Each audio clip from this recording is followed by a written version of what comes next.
ছেলে মোট কয়টা আপনার? মোট দুইটাই ছেলে, দুইটাই আহত? মরি গেছে, আবার আহত কে আল্লাহু আকবার। মরি গেছে। আর অমনি গ্যাপ পান নাকি এইভাবে অমনি খুঁজা মেরিছে। একটা যখন খুঁজা মেরি এক খোঁজায় পড়ে গেছে, আর একটাকে বলছে কি করলি, ওর অমনি আরেক বাড়ি ওর এইখান দেশে একটা এইখান দেশে একটা, এইখানে ঝগড়া না মারামারি না গন্ডগোল না কিচ্ছু না, সব কাজে কর্মে ঝাঁসে রোজারি ঝাড় মতন সারিয়ে এই আরিফ নাকি এই দেলের গায়ে কাজ কাছে বেড়ার গায়ে, ওরা দুই ভাই নাকি বাড়ির দিক ছিল। এই কিনেছি বলছে কি, এই আরিফ তোরা ওই মুরগি পুষেছিস গন্ধা আমরা বাঁচছি নি, রোজা রয়েছে বাঁচছি না আমরা, একটুখানি তোরা ঘের দিন একটু পর্দা দে।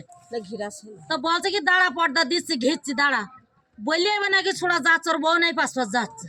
আর ওরা দুই ভাই ভালো মানে দাঁড়িয়ে রয়েছে, ওরা তো মারামারি ঝগড়া কিচ্ছু না। আর অমনি গ্যাপ পান নাকি এইভাবে অমনি খুঁজা মেরিছে। একটা যখন খুঁজা মেরি এক খোঁজায় পড়ে গেছে, আর একটাকে বলছে কি করলি, ওর অমনি আরেক বাড়ি ওর এইখান দেশে একটা এইখান দেশে একটা, এইখানে ঝগড়া না মারামারি না গন্ডগোল না কিচ্ছু না। কোন ধরনের অফিসার? আমাদের এলাকা বলেই তো বেশি রয়েছে, অন্য এলাকা হলে এত সময় ধুধুকার হয়ে যেত।